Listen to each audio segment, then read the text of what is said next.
What's happening, everybody? This is Vic from V-Drive, bringing it to you 2026 Buick Envista Sports Touring. Believe it or not, this is the nicest front-wheel drive North American car money can buy, and I'm telling you, this is beating any other Japanese car or even a Korean car out of the park with the looks, with the features, and the styling and the characteristics that you get with this specific vehicle. Let's just dive into it. So with the sports touring package, of course, you'll get the standard fob that goes with all the Envistas with the lock and lock option, remote starter, and this one also have a power tailgate opener as well, which I'm going to get into in a second. But let's just take a second to appreciate this beautiful marina metallic blue color that looks absolutely amazing.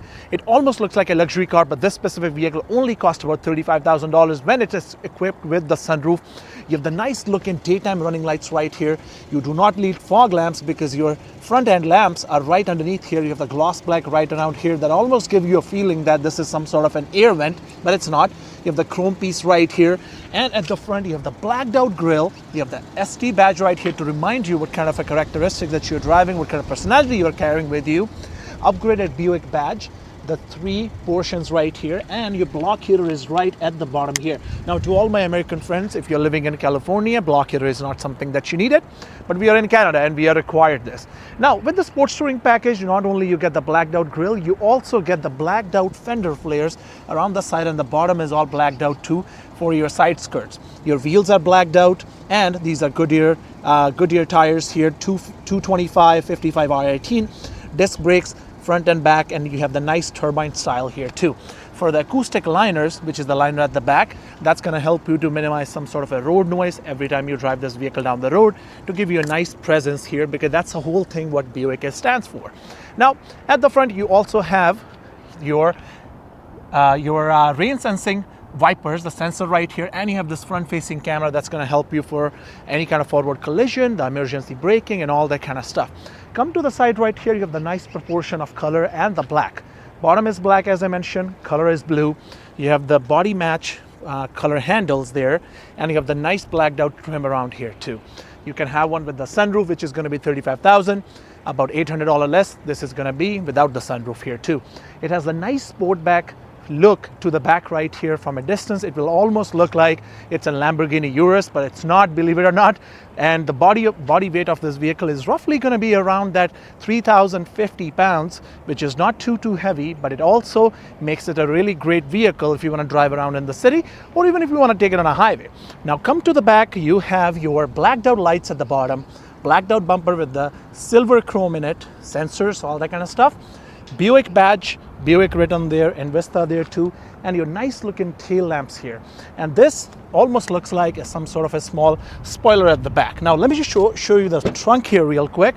You have the power tailgate, and if you're wondering if I have the kick portion to open this tailgate, you know you do not get that in this one, but you do have the power option to open up your tailgate, which is an added feature, and your button is right here too. Now come inside, you have this cargo shade here in case you want to hide some of your Christmas gifts. Merry Christmas to all of you guys if you're watching this right around that time. And you have a lot of space in the middle right here. That's just my plate and these mats right here. You can throw a cargo mat if you like, a little bit of a space on the side, and you can move this thing on top. That's your front, that is your front plate bracket. Block heater cord that looks like this. One end goes to the front, which I showed it to you, other one goes to the wall. Spare tire, and underneath there you have your tools. Now here is one more thing you can do. You can do this. You can keep it like this in case you're trying to get that tire out, or you want to do something, or you want to put some stuff down there, something of your convenience. Now all you need to do is press the button and the whole thing closes down. Thank you so much for watching this video. If you're getting some sort of a value, make sure you hit the subscribe button. We're trying to hit 10,000 subscribers in the next 30 days, and be sure to help me with my goal there. Now let's get back to the review. All right, here it is, the heart of the vehicle right now. This is 1.2 liter 3-cylinder. Yes, you heard it right, 3-cylinder turbocharged engine that is pushing about 137 horsepower and 162 pound-feet of torque, paired to 6-speed transmission. Yes, it's not CVT. GM is not using any sort of a CVT into the Buick Envistas. That's the same powertrain that you'll get in the preferred sports touring and in the Avenir package as well. Along with that, the different aesthetics and the price point of view depending on what kind of features you get. The fuel economy of this vehicle is roughly going to be right around that 32 miles per gallon. For the US standard standards and roughly about 8.4 liters per 100 kilometers according to the Canadian standards there. Fuel economy is amazing, the car is lighter, and it's going to be a great experience if you're driving around the city or anywhere, even on the highway, and you can be really comfortable that it's going to be really light on your budget as well. Now let's get to the vehicle interior real quick. Before I get into the front seats, I'm going to go back to the rear seats real quick. At the back, you have your blackout leather, as you can see right here with the blue stitchings. You can put these seats down if you like to, and you can put them up, give you all that space there. You have the real plastic right on top, a little bit of a texture material that I'm going to talk into in a second, and you have a plastic all around here, a little bit of a space for your water bottle or your snacks there too. Getting inside, my front seat is set up in a way, the way I like to sit, all the way back, and at the back I still have some space. My knees are not really touching the leather.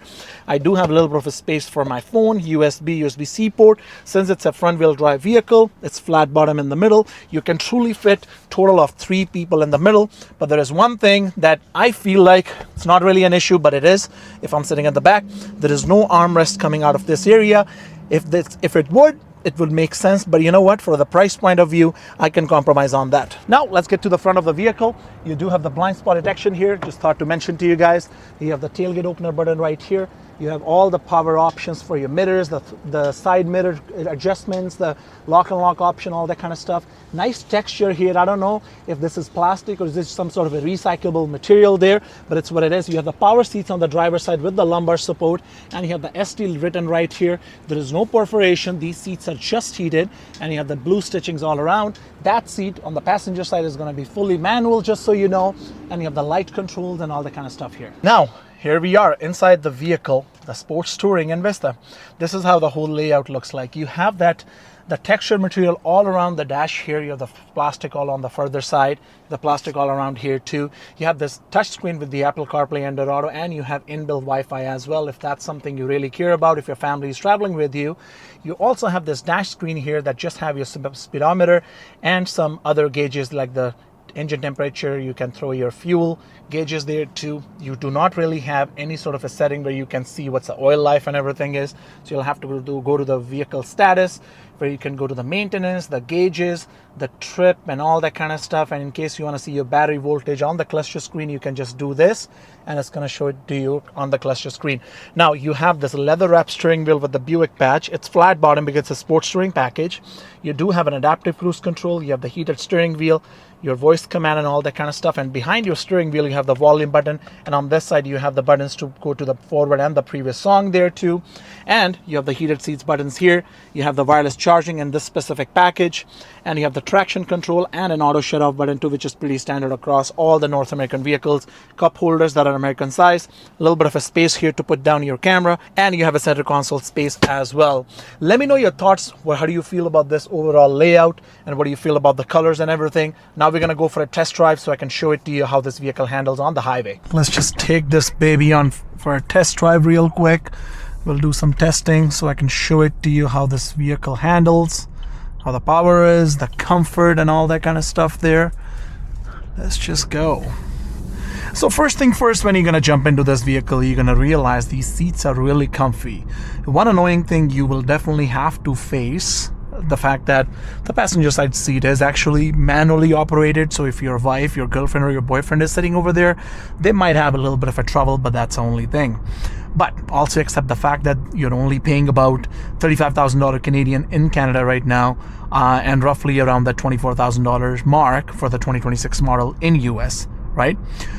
So yeah, for the price, you can justify this thing, right? I'm just gonna try to take a quick U-turn here.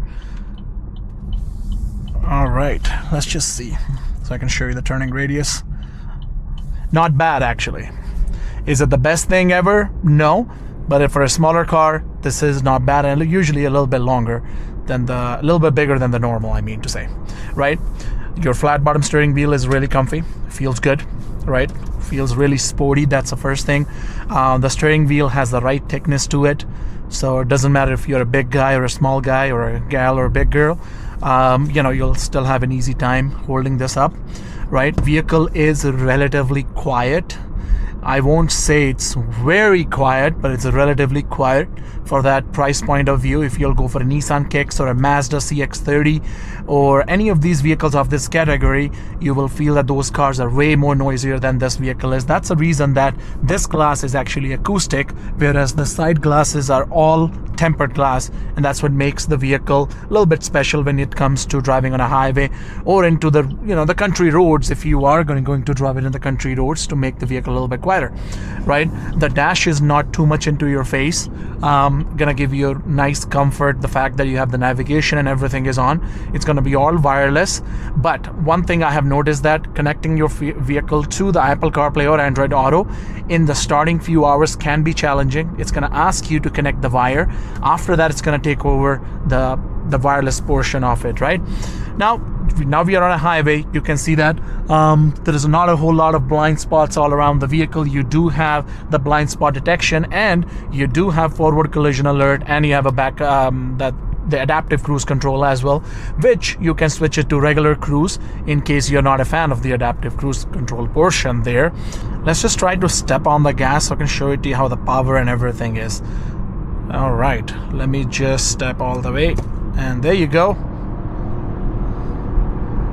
It goes. Is it too fast? It's not. 0 to 100, this vehicle is going to be roughly around the 9-second mark, but understand it's also a 1.2 liter 3-cylinder engine that's meant for fuel economy, not exactly for racing or passing or going on a really higher speed. This vehicle is, generally speaking, for a city drive. And if you live in a tight communities, for example, New York or Toronto in Canada, or any of the bigger cities where you park in downtown or very congested areas, that's where this vehicle is going to come in handy. You have something fancy to drive with a lot of tech, and you can park it easily without a big hassle, in my opinion. There.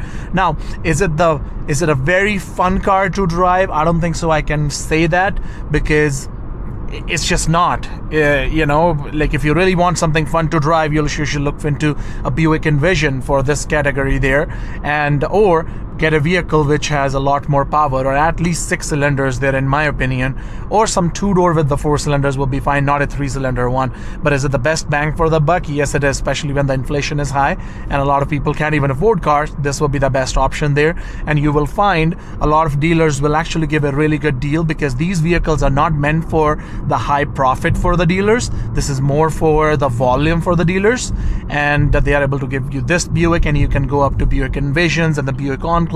That's where they can make a little bit of a margin on the longer run, but this vehicle is more of a volume for them, just so you know. Lease deals on these ones are really good, especially when right now we are at the end of 2025, so the 2026 will have a really good leases, and same for the next year when the 2027 will come in. I don't know, they might make some changes at that time with the vehicle, but until then, there won't be anything there. So you guys must see this green car sign in the dash. That basically shows you that it's detecting a car in front of you up to 180 meters, and there is a car on the side that basically shows in how many seconds you will hit the car in front of you if the car actually brakes on you. So those are 2.5 seconds right now. But we'll just try to quickly take this turn here, and I'll just give a little bit of a gas so I can show it to you how it goes. All right, it's peppy. It goes. It's not extremely fast, but you know what? It still goes. Shout out to Wolf GMC Buick for giving me the vehicle. And here we are back on the lot here with the Buick here. Thank you so much for watching this video up to this point. If you have any questions, make sure you drop a comment below and let me know what your thoughts are regarding this vehicle. If you have any questions, feel free to ask, and don't forget to subscribe, because there is more and more content is on the way. If you have any questions regarding the trim packages, what's the difference between all 3 trim packages, I will make another video regarding this vehicle, sharing the differences between preferred, the sports touring, which this is, and the Avenir package, and you can choose which one will be the best bang for your buck. With that, I'm done. You have yourself a wonderful day.